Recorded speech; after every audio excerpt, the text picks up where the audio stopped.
بسم الله الرحمن الرحيم.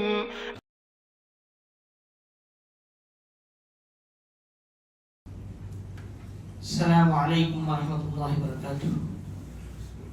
الحمد لله وحده والصلاة والسلام على من لا نبي بعد. أما بعد فإن خير الحديث كتاب الله وخير الحديث هدي محمد صلى الله عليه وسلم وشر الأمور محدثاتها وكل محدثة بدعة وكل بدعة ضلالة وكل ضلالة في النار.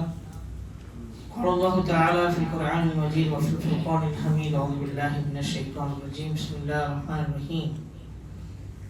وقالوا لن تمسنا النار إلا أياما معدودة قل أتخذتم عند الله عهدا فلن يخلف الله عهده أم تقولون على الله ما لا تعلمون بلى من كسب سيئة وأحاطت به خطيئته فأولئك أصحاب النار هم فيها خالدون. இந்த உலகத்தை படைத்து பரிபாலித்துக் கொண்டிருக்கும் ரஹ்மான் அல்லாஹ்விற்கே புகழ் அனைத்தும் உரித்தாகுக. மேலும் சாந்தியும் சமாதானம் பெருமான் முஹம்மது ஸல்லல்லாஹு அலைஹி வஸல்லம் அவர்கள் மீதும் அவருடைய அடிச்சோற்றை அப்படியே பின்பற்றிய உத்தம சத்திய சஹாபாக்கள் மீதும் தாபீன்கள் மீதும் தாபீன்கள் மீதும் முக்கியமாக அமர்ந்து கொண்டிருக்கும் அல்லாஹ்வின் நல்லடியார்கள் மீதும் உலகத்தில் இருக்கும் அனைத்து முஸ்லிம்கள் முஃமின்கள் மீதும் என் மீதும் என்று லட்சமாக என்று கூறி இன்றைய தஃசீர் சுருக்கமான விளக்கத்தை ஆரம்பம் செய்கின்றேன். கண்ணியத்திற்குரியவர்களே, அல்லாஹ்வின் அல்லாஹ்வின் மாபெரும் கிருபையால் இதுவரை சூரத்துல் பக்ரா 2வது அத்தியாயத்தின் 79 வசனங்களை பற்றி நாம் பார்த்திருக்கிறோம். இன்று 80வது வசனத்திலிருந்து நாம் கேட்க இருக்கின்றோம். கண்ணியத்திற்குரியவர்களே, அல்லாஹ்வியார்களே, ரமதானுடைய நாட்களிலேயே மிக முக்கியமான நாட்களில் நாம் இருக்கின்றோம். 2 ஒற்றைப்படை இரவுகள் நம்மை கடந்து விட்டன. இன்னும் 3 ஒற்றைப்படை இரவு மட்டும்தான் இருக்கிறது. ரசூலுல்லாஹி ஸல்லல்லாஹு அலைஹி வஸல்லம் அவர்கள் 3 விஷயத்திற்கு ஆமீன் சொன்னார்கள். அந்த ஆமீனில் இதுவும் ஒரு ஆமீனாக இருந்தது. எவன் ஒருவன் ரமதானை பெற்று அந்த ரமதானிலே மக்ஃபிரத் இல்லாமல் ரமதான் அவனை விட்டு சென்று விட்டதோ அவன் கை சேதமடையட்டும் என்று ஜிப்ரீல் அலைஹிஸ்ஸலாம் அவர்கள் சொன்னார்கள். அதற்கு ரசூலுல்லாஹி ஸல்லல்லாஹு அலைஹி வஸல்லம் அவர்கள் ஆமீன் என்று சொன்னார்கள். ரமதான் நம்மை விட்டு செல்ல இருக்கிறது. இதுவரை நாம் மக்ஃபிரத்து நம்மை பற்றி கேட்காமல் இருந்தால் நிச்சயமாக இன்னும் சில நாட்கள் எல்லாம் நமக்கு வாய்ப்பு கொடுத்திருக்கிறான். அதை நாம் அல்லாஹ்விடத்திலே மன்றாடி முறையிட்டு நம்முடைய பாவங்களுக்கு நாம் பாவமன்னிப்பு கேட்டே தீர வேண்டும். இந்த ரமதானுடைய மாதம் மிக புனிதமான மாதம். அல்லாஹ் நாம் அனைத்து பாவங்களையும் நமக்கு மன்னித்தருள்வானாக. நாம் தெரிந்தும் தெரியாமல் செய்த பாவங்களையும் அல்லாஹ் மன்னித்தருள்வானாக.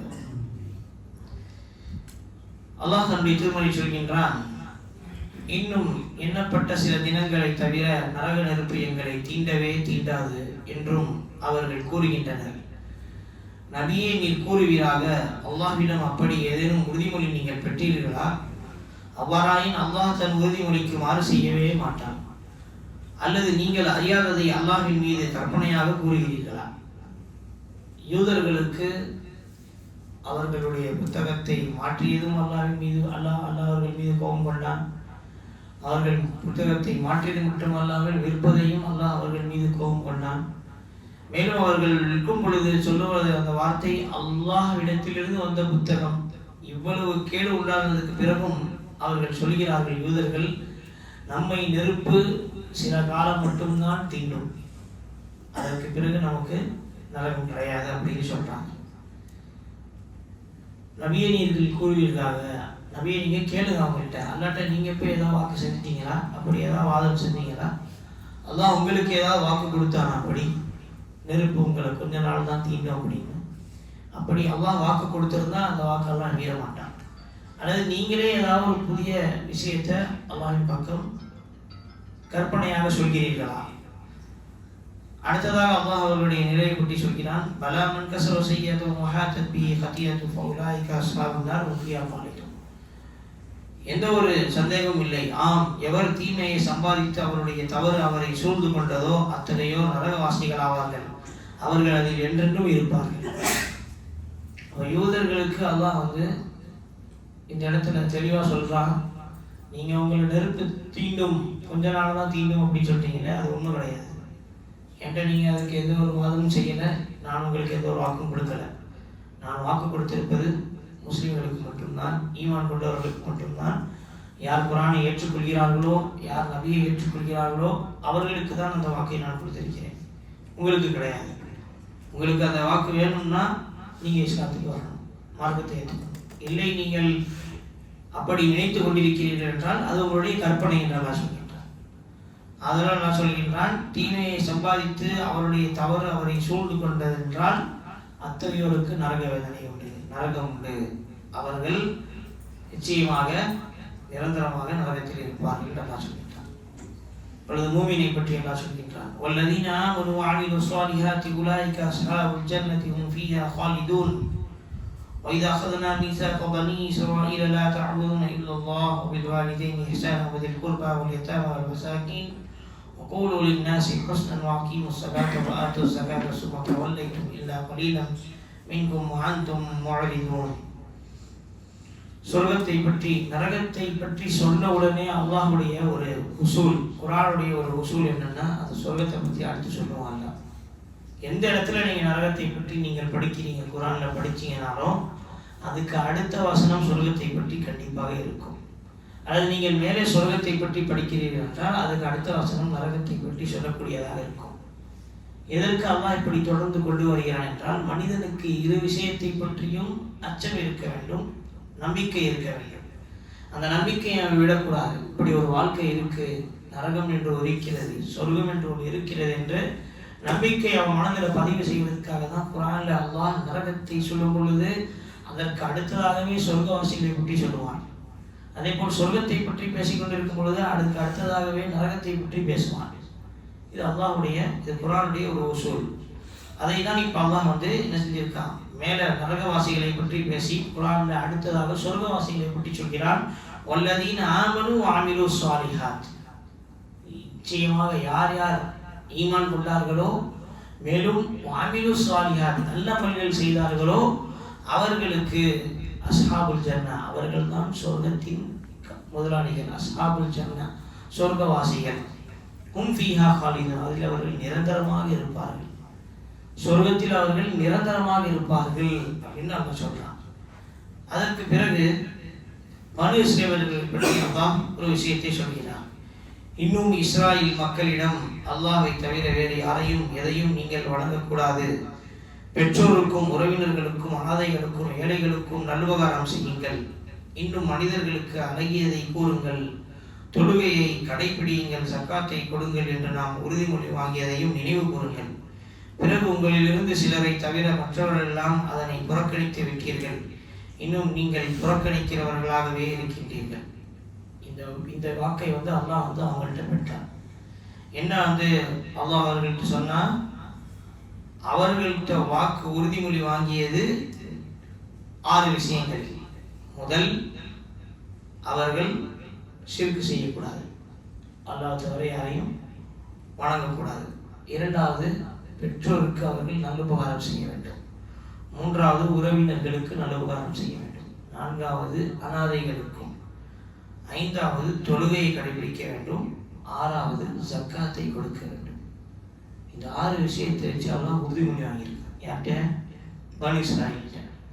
இதை நீங்கள் நினைவு கூறுங்கள் என்று ரசூலுல்லாஹி ஸல்லல்லாஹு அலைஹி வஸல்லம் அல்லாஹ் சொல்றான். இதை சொல்லி அவங்கள்ட்ட சொல்லுங்க, யூதர்கள்ட்ட, உங்கள்கிட்ட அல்லாஹ் இந்த உறுதிமொழி வாங்கினான்னு ஞாபகம் இருக்கா? இதை நீங்கள் செய்கிறீங்களா? இதை நீங்கள் அமல்படுத்துறீங்களா? அப்படின்னு ரசூலுல்லாஹி ஸல்லல்லாஹு அலைஹி வஸல்லம் நீங்கள் அவர்களுக்கு நினைவுபடுத்துங்கள் என்று அல்லாஹ்வுடைய தூதர்கிட்ட இந்த விஷயத்தை சொல்றாங்க. அதில் சிலவர்கள் என்ன செய்து விட்டார்கள் என்றால், மார்க்கத்தை ஏற்று இந்த வாக்குறுதியில் அவர்கள் எல்லாவற்றையும் ஏற்று நடுவிலே எல்லா விஷயத்தையும் கட் பண்ணி அப்படியே போயிட்டாங்க. அமல் செய்யலை. வாக்குறுதியை உடைத்து அவர்களுடைய இஷ்டத்திற்கு அமல் செய்ய ஆரம்பித்து விட்டார்கள். அதைத்தான் அல்லாஹ் சொல்கின்றான், சிலவர்களை தவிர மற்றவர்கள் எல்லாம் புறக்கணித்து விட்டார்கள். மூசா அலைஹிஸ்ஸலாமுடைய சமூகத்தில் நிறைய பேர் இருந்தாங்க. ஆனால் அதிகமானவர்கள் புறக்கணித்தவர்களாக இருந்தாங்க. தவக்குல் அதிகமாக இல்லை, நம்பிக்கை அதிகமாக இல்லை. அல்லாஹ் அதைத்தான் கடைசியா சொல்றான், இன்னும் நீங்கள் புறக்கணிக்கிறவர்களாகவே இருக்கிறீர்கள் என்று சொல்கிறார். பொதுவாகவே மூசா அலைஹிஸ்ஸலாமுடைய சமுதாயம் நிறைய நியாமத்துகளை பெற்று புறக்கணித்த ஒரு கூட்டம். அதில் அல்லாஹ் கொடுத்த வாக்குறுதியையும் புறக்கணிச்சு. என்ன வணங்குறது, சிறுக்கு செய்யக்கூடாது, பெற்றோர்களுக்கு உபகாரம் செய்யணும், அதற்கு பிறகு உறவினர்கள், அதற்கு பிறகு அனாதைகள், அதற்கு பிறகு ஏழைகள், இதையெல்லாம் அவர்கள் மீறிவிட்டார்கள். எதுவுமே அவங்க என்ன செய்யலை, முழுமையாக அமல்படுத்தலை. இந்த இடத்துல நமக்கு கவனிக்க வேண்டிய ஒரு விஷயம் என்ன அப்படின்னு பார்த்தீங்கன்னா, மனிதனுக்கு அல்லாஹ்வுடைய இபாதத்துக்கு பிறகு அல்லாஹ் யாரை இந்த உலகத்துல முக்கியத்துவம் கொடுக்கணும்னு சொல்றான்னு பார்த்தீங்கன்னா, வாலிதை, பெற்றோர்கள். நம்முடைய சமூகத்துல இன்னைக்கு அது ரொம்ப குறைவாக காணப்படுது. வளர்க்கிற பிள்ளைகள் கூட பெற்றோரை பெயர் சொல்லி அழைக்கக்கூடிய நிலை நாம் பார்க்கிறோம். அதுதான் இன்னைக்கு ஸ்டைல், வெஸ்டர்ன் கல்ச்சராக மாறிடுச்சு. தன் தந்தை தன் பிள்ளைக்கு அவனை எப்படி அழைக்க வேண்டும் என்று சொல்லிக் கொடுக்காமல் அவனை பெயர் சொல்லி அழைப்பதையே பெருமையாக நினைக்கக்கூடிய ஒரு காலமாக இது இருக்கிறது. என் பிள்ளை, என் பையன் என் பேரை சொல்லி என்னை கூப்பிடுறான், பெருமையாக பேசிக்கிறாங்க. நான் அல்லாஹ் சொல்றான், அல்லாஹ்வை வணங்கியதற்கு பிறகு இந்த உலகத்திலே நீங்கள் ஒருவருக்கு இஹ்சான் செய்ய கடமைப்பட்டிருக்கிறீர்கள் என்றால், வபில் வாலிதைனி, உங்களுடைய பெற்றோர்களை எந்த அளவிற்கு நாம் அவமதிக்கிறோமோ அந்த அளவிற்கு அல்லாஹ்வை அவமதிக்கிறோம். அல்லாஹ்வுடைய தூதர் ஸல்லல்லாஹு அலைஹி வஸல்லம் சொன்னார்கள், ரிதா ரப்பி ஃபீ ரிதல் வாலித், தந்தையுடைய சந்தோஷம், தந்தையுடைய பொருத்தம் அல்லாஹ்வுடைய பொருத்தத்தில் இருக்கிறது. தந்தை பொருந்திக் கொண்டால் என்றால் அல்லாஹ் பொருந்திக் கொண்டார். இன்னைக்கு நாம ஒரு வயது அடைந்து ஒரு வளர்ச்சிக்கு வந்த பிறகு நம் தாய் தந்தைகளை எப்படி நடத்திக்கிறோம்? பொதுவாக வாலிபர்களை எடுத்துக்கொள்ளுங்கள். சிறு வயதில் இருக்கும் பொழுது 1000 கேள்விகள் அவர் கேட்கும் பொழுது அதே 1000 கேள்விக்கு அவர்கள் ஒரே பதிலை திரும்ப திரும்ப சொல்லக்கூடியவர்களாக இருந்தார்கள். அதுவே பெருசானதுக்கு பிறகு அவங்க ஒரு கேள்வி கேட்டா அந்த கேள்விக்கு பதில் சொல்ற நிலைக்கு நம்மளுடைய வாலிபர்கள் கிடையாது. என்கிட்ட டைம் இல்லை, நேரம் இல்லை, என்கிட்ட டைம் நேரம் இல்லை, இதெல்லாம் இதுக்கெல்லாம் நான் பதில் சொல்லிட்டு இருக்க முடியாது, என் வேலை அப்படி, என் சம்பாத்தியம் அப்படி. வாப்பா இருக்கக்கூடிய காசை வச்சு நம்மளை வளர்த்து நம்ம இவ்வளோ பெரிய ஆளாக்கி இருந்தாலும் நம்ம இன்னைக்கு சம்பாதிக்கக்கூடிய அந்த காசுல அவர்களை இலக்கரமாக கருதக்கூடிய நிலையை நம்ம பார்க்கிறோம். நான் சம்பாதிக்கிறேன், என்னுடைய சம்பாத்தியம், என்னுடைய ரூல்ஸ், நான் என்ன சொல்றேன்னா அதுதான் நடக்கும். நான் எவ்வளோ காசு உங்க கையில கொடுக்குறேன்னா அதுதான் உங்களுக்கு. என்கிட்ட நீங்க கேள்வி கேட்கவே கூடாது. இன்னைக்கு எவ்வளோ நிலை சொல்றேன், பெற்றோர்கள்ட்ட நடந்துக்கூடிய முறைகள், நம்முடைய சமூகம் இப்படித்தான் இருக்கு. எவ்வளவோ சமூகத்தார்கள் பெண்ணுடைய பேச்சை கேட்டு திருமணம் ஆனதுக்கு பிறகே என்ன செய்யறாங்க, பெற்றோர்களை விட்டு எப்படியாவது தனியா ஒதுங்கி போயிடலாம். இன்னைக்கு என்ன அப்படி இருக்கு, தனி கொடுத்தனும் போகணும் தப்பு சொல்லல மார்க்கம். ஆனா பெற்றோர்களை துரத்தி விட்டு பெற்றோர்களிலிருந்து ஒதுங்க வேண்டும் என்பதற்காக போகக்கூடாது. தனி கொடுத்தனும் போறது மார்க்கத்துல தப்பு கிடையாது. பெற்றோர்களை அவமதிச்சு என்ன செய்யக்கூடாது, போகக்கூடாது. அவர்களுடைய அந்த பத்துவா, அவர்களுடைய அந்த லானா, அவருடைய அந்த மனது, புண்பட்ட மனது அல்லாஹ்விடத்திலே பேசியது என்றால் வாழ்க்கை நாசமாகி போயிடும். அதை மனசுல வச்சுக்கோங்க. அல்லாஹ்வுடைய அந்த அரசை நடுங்க வைக்கக்கூடிய ஒரு செயலில், ஒரு விஷயத்தில் இதுவும் ஒன்று. பெற்றோர்களுடைய அந்த மனது குலைந்த அந்த துவா, என் மகன் இப்படி செய்து விட்டானே என்ற கவலை, அவர்கள் அல்லாஹ்விடத்திலே முறையிட்டால் முடிந்தது, நம்முடைய வாழ்க்கை நாசமாகிவிடும். அந்த அளவிற்கு பெற்றோருடைய துவா மிகவும் பவர்ஃபுல்லானது. அதற்கு உதாரணம் ஒரு விஷயத்தை சொல்றேன் இந்த இடத்துல. பனு இஸ்ரவேலுடைய சம்பவம் தான். ஒரு பெரிய ஒரு நல்லவர் தொழுகையிலே இருப்பார், எப்பவும் தொழுகையிலே இருப்பார். தாய் கூப்பிடுவாங்க, கண்டுக்க மாட்டார். தாய் கூப்பிடுவாங்க, கேட்க மாட்டார். தாய் தொழுகை தொழுகை தொழுகை இபாதத்திலே இருந்தார். தாய் சொன்னாங்க, நீ என் பேச்சை கேட்க மாட்ட, இபாதத்திலே இருக்கிற. ஒரு நாள் ஒரு ஒரு பெண்ணுடைய முகத்தை சந்தித்தே நீ உன் மீது ஒரு விபச்சாரத்தின் பழி விழும் என்று சொன்னார்கள். சாபம் விட்டுட்டாங்க. திடீரென்று அவருடைய தோட்டத்திலே ஒரு பெண் வேறொருவருடன் தவறு செய்து குழந்தை பெற்றதற்கு பிறகு அந்த பெண்ணிடத்திலே கேட்கும் பொழுது, உனக்கு திருமணமே ஆகலையே, எங்கேயும் இந்த குழந்தை அப்படின்னு சொன்ன உடனே அந்த பெண் அந்த நல்லவரை கை காட்டி சொன்னார், இவர் மூலமாகத்தான் எனக்கு இந்த குழந்தை கிடைத்தது என்று சொல்லிவிட்டார். உடனே அந்த நல்லவர் அந்த இடத்திலே சொல்கிறார், நான் அல்லாஹ்விடத்திலே சத்தியம் செய்து சொல்கிறேன், இதற்கு நான் பொறுப்பல்ல. இருந்தாலும் அந்த இடத்திலே அவருடைய தொழுகை அவரை காப்பாற்றியது. ஆனால் அவர் தாய் சொன்ன அந்த வார்த்தை அப்படியே நடந்தது. உன்னிடத்திலே ஒரு பெண் விபச்சாரம் செய்ததாக சொல்லி உன் மீது பழி சுமத்தி உன்னை அசிங்கப்படுத்துவார் என்று சொன்னார்கள். காரணம், அவர் தாயோட பேச்சு கேட்கவே இல்லை, கூப்பிடும் போது கவனிக்கல, தொழுகை தொழுகை தொழுகை இபாதத்திலே இருந்தார். தாய்க்கு கடமையான இபாதத்தை தவிர நஃபிலான தொழுகையில நீங்க இருக்கும் பொழுது ஒரு சத்தம் அப்படி வந்துருச்சுன்னா தாய்கிட்ட இருந்து ஓடி போயிடும் தொழுகை விட்டு. தொழுகை அந்த இடத்துல நஃபில் தொழுகை முக்கியம் கிடையவே கிடையாது. தாயுடைய குரலுக்கு அப்பாற்பட்ட விஷயம் தொழுகை. அந்த நஃபில் தொழுகையில, சுன்னத் தொழுகையில நீங்க இருக்கீங்க, தராவி தொழுகையில இருக்கீங்க, அம்மா ஃபோன் பண்றாங்க, கட் பண்ணிட்டு தொழுதுதான் வருவேன் அப்படின்னீங்கன்னா அது கிடையாது. மார்க்கம் அதுக்கு அனுமதிக்கல. தராவி தொழுகைன்றது ஒரு நஃபில் தொழுகை. அந்த தொழுகை நான் உதாரணம் சொல்லி காட்டுறேன். தராவி தொழுகை மட்டும் இல்லை, தனியாக நீங்கள் நஃபில் தொழும்போது உம்மா கால் பண்ணுறாங்க அப்படின்னா தெரியுது உங்களுக்கு அம்மா தான் கால் பண்ணுறாங்கன்னா உடனே தொழுகையை முடிச்சுட்டு கால் அட்டன் பண்ணி என்ன விஷயம்னு கேட்கணும். அதுதான் மார்க்கம் சொல்லுது. அந்த அளவுக்கு மார்க்கம் தாய் தந்தையர்களுக்கு முக்கியத்துவம் கொடுத்துருக்கு. ஆனால் இன்னைக்கு நம்ம என்ன செய்யறது கிடையாது, தாய் தந்தையர்கள் அவ்வளோ கவனிக்கிறது கிடையாது. அல்லாஹ் யாருக்கு அந்த பரிசை கொடுத்திருக்கானோ அவர்களுக்கு அந்த அருமை எப்பொழுதுமே தெரியாது. யார்கிட்ட இல்லையோ அவங்கள்ட்ட கேட்டு பாருங்க தாய் தந்தையுடைய அருமை என்னவென்று. அதற்காகத்தான் அல்லாஹ் இந்த இடத்துல பதிவு செய்யலாம், லா தஅபுதுன இல்லல்லாஹ் வபில் வாலிதைனி, நீங்க அல்லாஹ்வை தவிர யாரையும் வணங்காதீர்கள், மேலும் வபில் வாலிதைனி, அல்லாஹ்வுக்கு வணக்கத்திற்கு பிறகு நீங்கள் முக்கியம் செலுத்தக்கூடிய ஒரு நபர் இந்த உலகத்தில் இருக்கிறார்கள் என்றால் அது தாய் தந்தையர்கள். அடுத்ததாக அல்லாஹ் சொல்கின்றான் உறவினர்கள். உறவினர்கள் யார்? அம்மா அப்பாவுடைய சொந்தக்காரங்க, பிளட் ரிலேஷன்ஸ். நமக்கு எப்படி அவங்க உறவினர்கள் ஆறாங்க? இன்னைக்கு ஏதோ உலக வார்த்தைகளை பேசி நிறைய பேர் உறவினர்களை அசால்ட்டா தூக்கி வீசுறாங்க. ஏதாவது ஒன்று சொல்றாங்க, ஏதாவது ஒரு உறவினர்களை பற்றி இதை நம்பு அதை நம்பு உறவை நம்பாது ஏதாவது சொல்றான். காசை நம்பு, பணத்தை நம்பு, பொருளாதாரத்தை நம்பு, இவனை நம்பு அவனை நம்பு, நண்பனை நம்பு, உறவினர்களை நம்பாது. ஆனா அல்லாஹ் சொல்றான், தாய் தந்தையருக்கு பிறகு இந்த உலகத்துல உனக்கு ஒரு நியாமத்து இருக்குன்னா அது உறவினர்கள் தான்.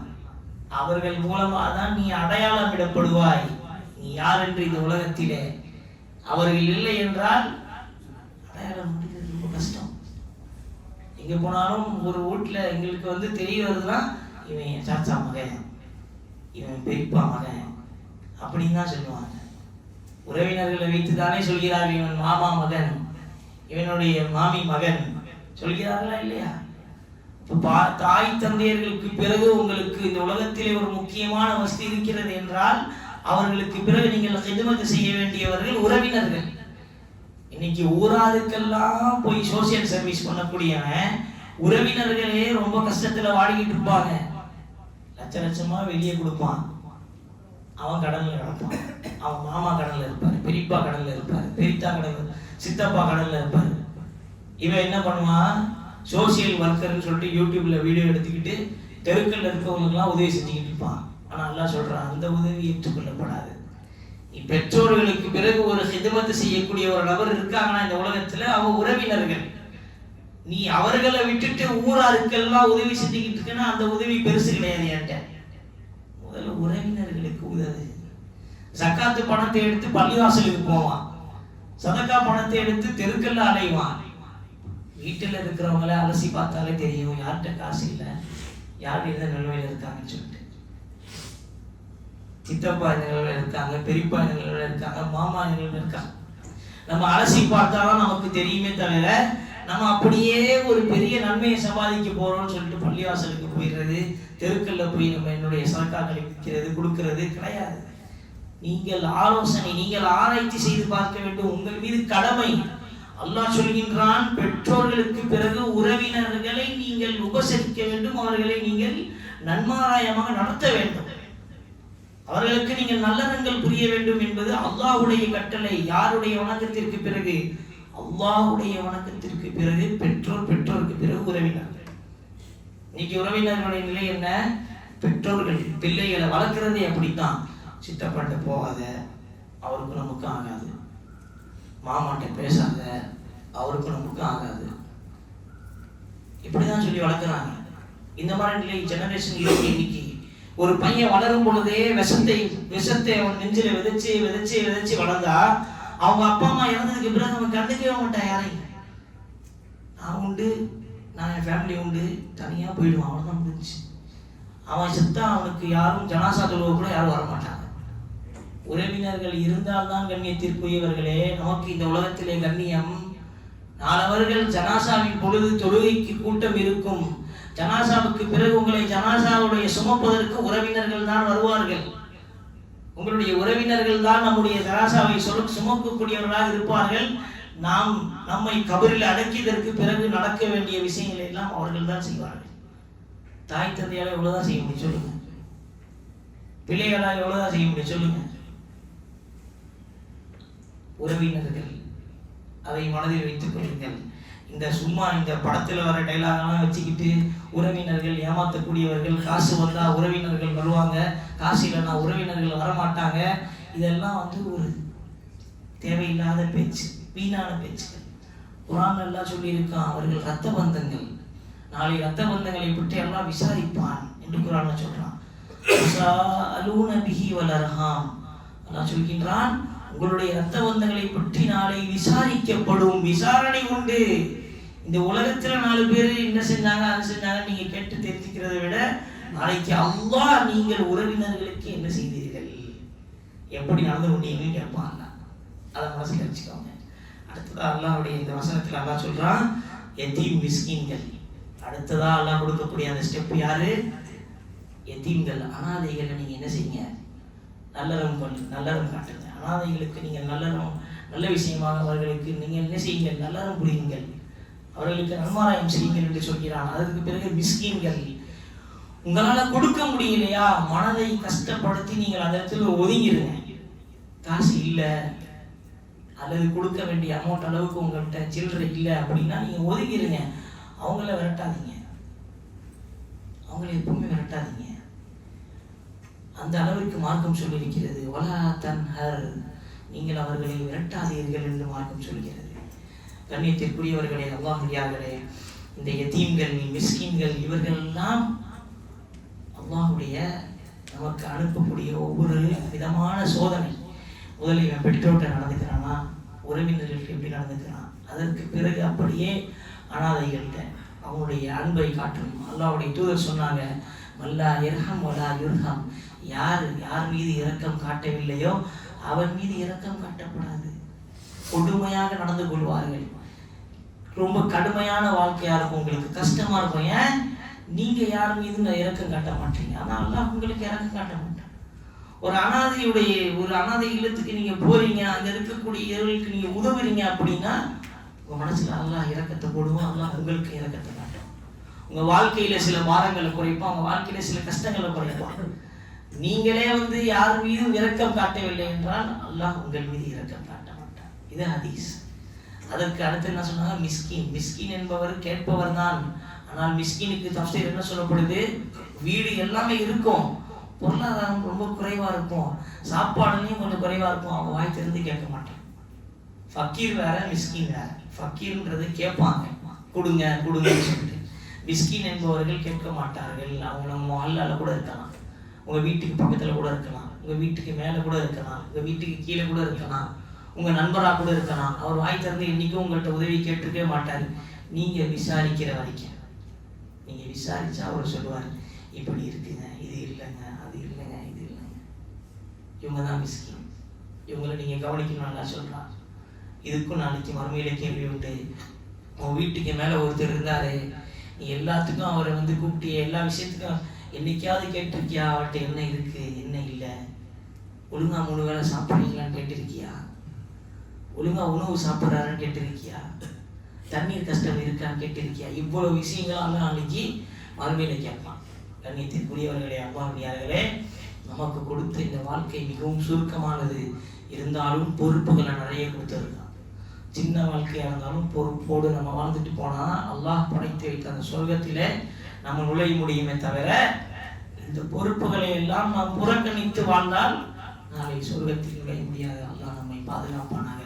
நமக்கு என்னென்ன பொறுப்புகளை எல்லாம் கொடுத்திருக்கிறானோ, பெற்றோர்களையும் உறவினர்களையும் சரியான முறையிலே நடத்தி கொள்வதற்காகவும், நாம் அனாதைகளையும் மேலும் மிஸ்கின்களுக்கும் நல்ல முறையில் நல்லடங்கள் செய்வதற்காகவும் அல்லாஹ் நமக்கு அருள் புரிவானாக, சக்தி தருவானாக. ஆமீன். வாஹிதான் அல்ஹம்துலில்லாஹி ரப்பில் ஆலமீன். வஸ்ஸலாமு அலைக்கும் வரஹ்மத்துல்லாஹி வபரகாத்துஹு. வலா தன்ஹர், நீங்கள் அவர்களை விரட்டாதீர்கள் என்று மார்க்கம் சொல்கிறது. கண்ணியத்திற்குரியவர்களே, அல்லாஹ்வியார்களே, இந்த யதீம்கள், மிஸ்கின்கள், இவர்கள் எல்லாம் அல்லாஹ்வுடைய நமக்கு அனுப்பக்கூடிய ஒவ்வொரு விதமான சோதனை. முதலில் இவன் பெற்றோர்கிட்ட நடந்துக்கிறானா, உறவினர்களுக்கு எப்படி நடந்துக்கிறான், அதற்கு பிறகு அப்படியே அனாதைகள்கிட்ட அவனுடைய அன்பை காட்டணும். அல்லாஹ்வுடைய தூதர் சொன்னாங்க, மல்லா இர்ஹம் வலா யுர்ஹம், யார் மீது இரக்கம் காட்டவில்லையோ அவன் மீது இரக்கம் காட்டப்படாது. கொடுமையாக நடந்து கொள்வார்கள். ரொம்ப கடுமையான வாழ்க்கையா இருக்கும், உங்களுக்கு கஷ்டமா இருக்கும். ஏன் நீங்க யார் மீது இரக்கம் காட்ட மாட்டீங்க? ஆனால் அல்லாஹ் உங்களுக்கு இரக்கம் காட்ட மாட்டான். ஒரு அனாதை இல்லத்துக்கு நீங்க போறீங்க, அங்க இருக்கக்கூடியவர்களுக்கு நீங்க உதவுறீங்க அப்படின்னா உங்க மனசுல அல்லாஹ் இரக்கத்தை போடுவோம். அல்லாஹ் உங்களுக்கு இரக்கத்தை காட்டும். உங்க வாழ்க்கையில சில பாரங்களை குறைப்பான், உங்க வாழ்க்கையில சில கஷ்டங்களை குறைப்பான். நீங்களே யார் மீதும் இரக்கம் காட்டவில்லை என்றால் அல்லாஹ் உங்கள் மீது இரக்கம் காட்ட மாட்டான். இது ஹதீஸ். அதற்கு அடுத்து என்ன சொன்னாங்க? மிஸ்கின் என்பவர் கேட்பவர் தான். ஆனால் மிஸ்கினுக்கு தஃப்சீர் என்ன சொல்லப்படுது? வீடு எல்லாமே இருக்கும், பொருளாதாரம் ரொம்ப குறைவா இருக்கும், சாப்பாடுலையும் கொஞ்சம் குறைவா இருக்கும், அவங்க வாய் திறந்து கேட்க மாட்டாங்க. ஃபக்கீர் வேற, மிஸ்கின் வேற. ஃபக்கீர்ன்றது கேட்பாங்க, கொடுங்க கொடுங்கன்னு சொல்லிட்டு. மிஸ்கின் என்பவர்கள் கேட்க மாட்டார்கள். அவங்க நம்ம மஹல்லால கூட இருக்கலாம், உங்க வீட்டுக்கு பக்கத்துல கூட இருக்கலாம், உங்க வீட்டுக்கு மேல கூட இருக்கலாம், உங்க வீட்டுக்கு கீழே கூட இருக்கலாம், உங்க நண்பரா கூட இருக்கலாம். அவர் வாய் திறந்து என்னைக்கும் உங்கள்கிட்ட உதவி கேட்டிருக்கவே மாட்டாரு. நீங்க விசாரிக்கிற வரைக்கும், நீங்க விசாரிச்சா அவர் சொல்லுவார், இப்படி இருக்குங்க, இது இல்லைங்க, அது இல்லைங்க, இது இல்லைங்க. இவங்க தான் மிஸ்கின். இவங்களை நீங்க கவனிக்கணும். நல்லா சொல்றான். இதுக்கும் நாளைக்கு மறுமையில கேள்வி உண்டு. உன் வீட்டுக்கு மேல ஒருத்தர் இருந்தாரு, நீ எல்லாத்துக்கும் அவரை கூப்பிட்டிய, எல்லா விஷயத்துக்கும் என்னைக்காவது கேட்டிருக்கியா அவர்கிட்ட என்ன இருக்கு என்ன இல்லை? ஒழுங்கா 3 வேளை சாப்பிட்றீங்களான்னு கேட்டிருக்கியா? ஒழுங்கா உணவு சாப்பிட்றாருன்னு கேட்டிருக்கியா? தண்ணீர் கஷ்டம் இருக்கான்னு கேட்டிருக்கியா? இவ்வளவு விஷயங்களால நாளைக்கு மறுமையில கேட்பான். கண்ணியத்திற்குரியவர்களே, அல்லாஹ்வியார்களே, நமக்கு கொடுத்த இந்த வாழ்க்கை மிகவும் சுருக்கமானது. இருந்தாலும் பொறுப்புகளை நிறைய கொடுத்துருக்கான். சின்ன வாழ்க்கையாக இருந்தாலும் பொறுப்போடு நம்ம வாழ்ந்துட்டு போனால் அல்லாஹ் படைத்து வைத்த அந்த சொர்க்கத்திலே நம்ம நுழைய முடியுமே தவிர, இந்த பொறுப்புகளை எல்லாம் நாம் புறக்கணித்து வாழ்ந்தால் நாளை சொர்க்கத்தில் நுழைய முடியாது. அல்லாஹ் நம்மை பாதுகாப்பானாக. நமக்கு என்னென்ன பொறுப்புகளை எல்லாம் கொடுத்திருக்கிறானோ, பெற்றோர்களையும் உறவினர்களையும் சரியான முறையிலே நடத்தி கொள்வதற்காகவும், நாம் அனாதைகளையும் மேலும் மிஸ்கின்களுக்கும் நல்ல முறையிலே நல்லடங்கள் செய்வதற்காகவும் அல்லாஹ் நமக்கு அருள் புரிவானாக, சக்தி தருவானாக. ஆமீன். வாஹிதான் அல்ஹம்துலில்லாஹி ரப்பில் ஆலமீன். வஸ்ஸலாமு அலைக்கும் வரஹ்மத்துல்லாஹி வபரகாத்துஹு.